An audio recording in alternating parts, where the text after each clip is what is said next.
Yesterday, Bill and I finally got this thing unloaded out of the truck and set up in here in the shop, and I'll tell you, it is shockingly heavy. We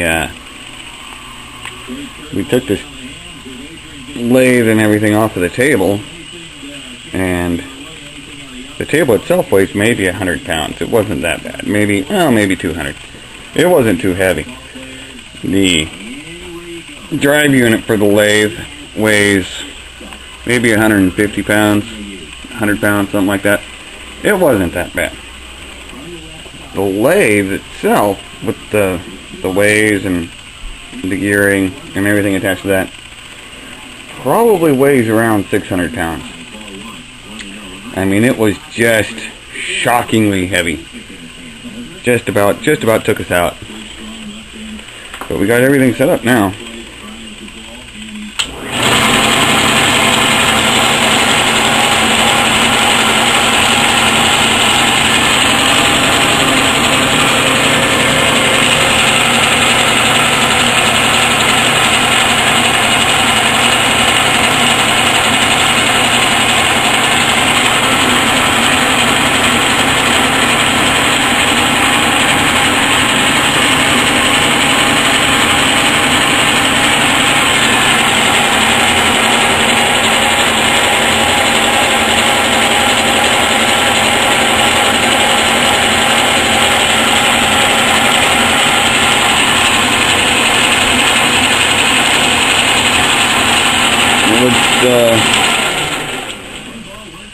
I would say that was worth the money that I paid for it.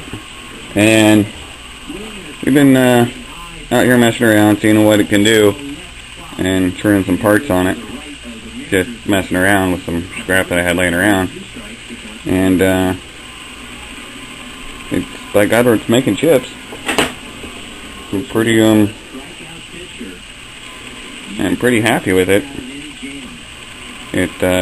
It's nothing like, the big heavy lathes that we've got at work where you can pull, 3/8 of an inch per pass, or anything ridiculous like that. No, you gotta be patient and take your time with this little guy, otherwise it just bogs that motor down and stops.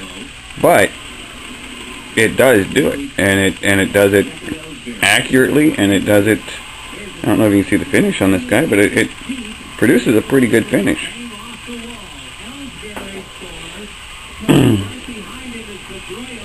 I'm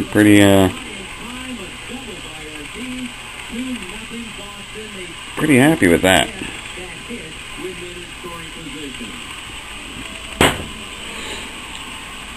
That's our newest addition over here at Skullworks, which is, we're moving up in the world, by God. We got us some high-tech machinery going on here, all the way from 1946 lathe. I'll check that serial number here in a couple minutes and we'll get an actual date on it.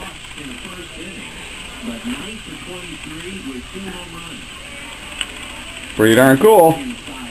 It's got power feed here. It's got power feed here. It's got reversing gears here. Several different options here for feeds and stuff. Of course, anybody knows anything about lathes, they know all that. It's got 3 different speeds here on the belt. Got a couple of little things wrong with it. This cover sits a little bit funky, and if you close it all the way, then it rides on the back of the spindle right there. So I just kind of hold him open just a little bit, like that, and that clears him right there. So I gotta fix that. Put a couple of washers in there. The main drive belt here is tattered and worn, and it could use a replacing. And this is how you tension your belt, get her to run. Main guy right there. I do have a question for anybody who knows anything about these self-bend lathes. What's this guy for? He's geared here, and he's geared here. He spins, right? But when I engage him onto the chuck, he engage here. There we go. He locks in tight. The gauge is fine, but when I turn on my motor, nothing happens. It just slides that belt. So I have no idea what that gearing is for. It just kind of goes in and stops. If anybody has any suggestions on what to do about that, I would appreciate that. I ran it through all of its speeds and everything, and they're all working fine. I had to adjust my carriage. The gimbals on him were a little bit loose. They tightened up fine.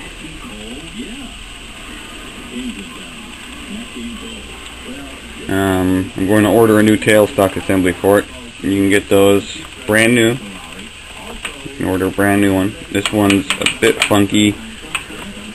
It's seen better days, so I think that will probably be the first replacement part that I order for it, because this tailstock's in pretty poor shape. It's been abused a little bit. Came with all kinds of tooling. And a 4-jaw chuck down here. I'm gonna have to get a new drill chuck also, because this one is pretty rough.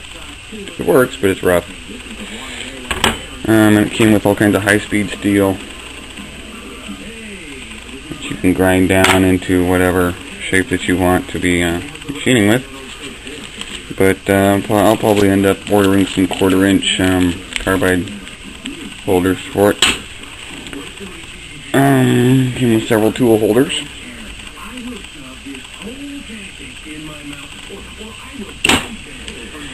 And that's my self-bend lathe, guys. What do y'all think about that? Y'all have fun.